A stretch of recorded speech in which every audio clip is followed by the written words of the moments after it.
was the night I got extremely ill, and I was ill for 6 months. And during those 6 months, I went to hospital 4 times, but none of them could tell me what was wrong. So I'd had a sore throat. It was about 9 o'clock at night, and I said to Adam, I had a sore throat, and I could feel like my throat was closing up. And I asked Adam if he would sleep holding my hand, because I was a little bit scared. I could feel it. It was like worse than a sore throat. Anyway, the next thing Adam knows is I wake Adam up, and I'm sobbing, and I'm going, Jesus Christ, Jesus Christ. And I'm sobbing, and I'm on all fours, because this sort of force of what just happened to me was so intense. And Adam's like, oh my God, are you all right? Are you ill? And I'm like, no, it was Jesus Christ. It was him. It was Jesus. I suddenly went out of my body, and I was standing on a riverbank, and Jesus was standing there. And it's not that you have to ask him, or you have to ask any of these beings. Whenever you meet any of these beings, whether they're from if they're from a star system, or whether they're a friend or someone who's passed over, there's a knowing, isn't there? There's a knowingness. You kind of, it's deep within the... No, yeah, this is Jesus look busy. No. Nothing like that. No, there's no like cross as proof. Yeah, nothing. I didn't recognise him off the cross, but he looks quite nice in a robe.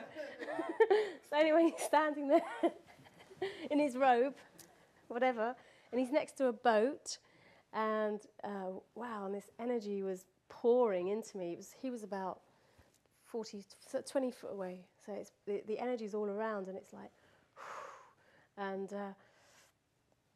he telepathically, and a lot of, mostly it's telepathic, isn't it? The experiences that you have with any of these beings, that is telepathic, and sometimes it goes beyond telepathy, and I call it heartopathy, because it's heart to heart.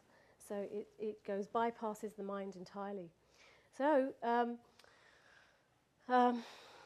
he explained to me that he had a lot of empathy for me, because he knew where I was at. He knew what I was going through. And just having somebody, like, first of all, especially Jesus, saying, I know where you're at, love, you know. I get it. It's tough, I know. And then he said to me, well, there's something on the boat for you, and there's a message. So anyway, I went over to the boat, lovely wooden boat I had a look in, and there was one of those red and white life buoys. And it's like often in these dimensions, everything's very lucid, isn't it, and vivid, and the symbols are incredible, and the colours are amazing. They're kind of, there's an extra dimension of light to them than here, because it's all on a higher vibration. Anyway, and then beautifully written in this writing around the middle of this life buoy was something along the lines of, you need to read Mark and Luke in the Bible. Well, I've never picked up a Bible, right? So anyway, it says, please read Mark and Luke, and you will find your answer. And then suddenly the image came back, and there was, strangely enough, there were 2 dogs, the Saluki dogs. They're beautiful dogs. And there was this knowingness that I was given that the dogs hold a very similar energy to the Christ energy, because they're unconditional love and they're loyal. And so like a dog, you can have like a paedophile, and you can have the King of England or the Queen, and a dog doesn't differentiate. So it's very much that kind of unconditional love. And then I saw an image of a huge mask, and the mask crumbling down, and which I kind of think is very, it's very much like what's happening with a lot of things that's going on right now. There's a lot of, the masks are coming down, the truth is being seen behind the mask. And then I popped back into my body with me crying, Jesus Christ, Jesus Christ. Anyway, so I was like, oh my God, I'm sure I've got a Bible from primary school. So I had to go and rummage in the middle of the night for this Bible, and I found it. And I couldn't sleep because my throat was closed over completely by then, so I couldn't swallow anything. I was in a lot of pain. But also I had to read Mark and Luke, which is a funny thing for me to do, being not religious. And anyway, it did give me some answers. It was quite good, actually. And so that was Jesus, yeah. But there was another occasion when he sat up all night with me. He just sat by my bed all night.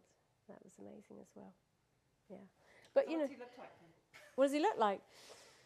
God, so handsome.